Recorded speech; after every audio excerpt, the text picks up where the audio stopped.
check out this Italian shrimp dish made with great flavors like capers and olives, butter and lemon and garlic and wine.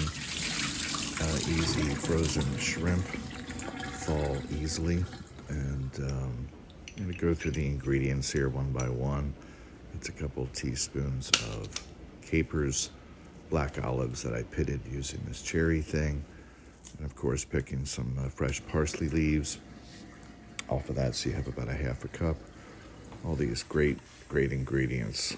Picking the cherry tomatoes, I'm going to wash them, and of course pour some wine. I drank the rest. It was great. And then here we go. We're going to prep these ingredients. The next stage, which is peeling the shrimp, of course. Then I have 2 cloves of garlic, and all I'm going to do is cut them in half, and you'll see why in a minute. Snip the parsley or chop it. I'm going to cut the olives in half, and then we're going to come and do the same thing with our cherry tomatoes, and now we have all our ingredients ready. If you have any Italian bread, now's the time to put it in the oven, because once we start the shrimp here, everything's going to come together in less than 5 minutes. So let your guests know, let your family know dinner's going to be ready, or at least this part of it. So here we're flavoring the oil with the garlic. That's why we left them in big chunks, so we can take them out easily, which we'll do with a slotted spoon.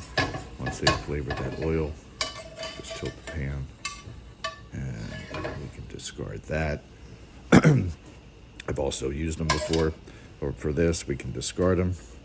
And in go our shrimp, and this is pretty much when the timer starts and how fast you'll be eating this.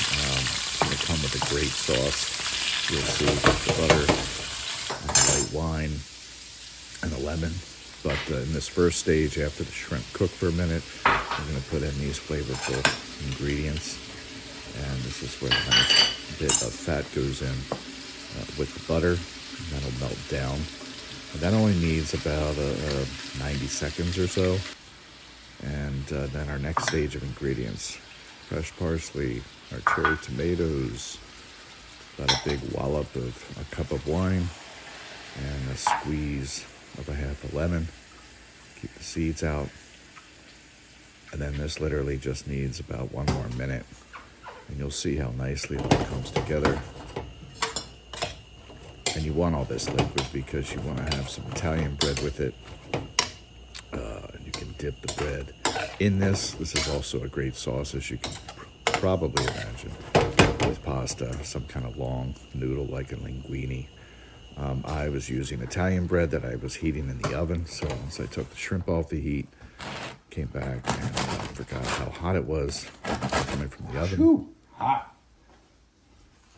And got something to help me with that.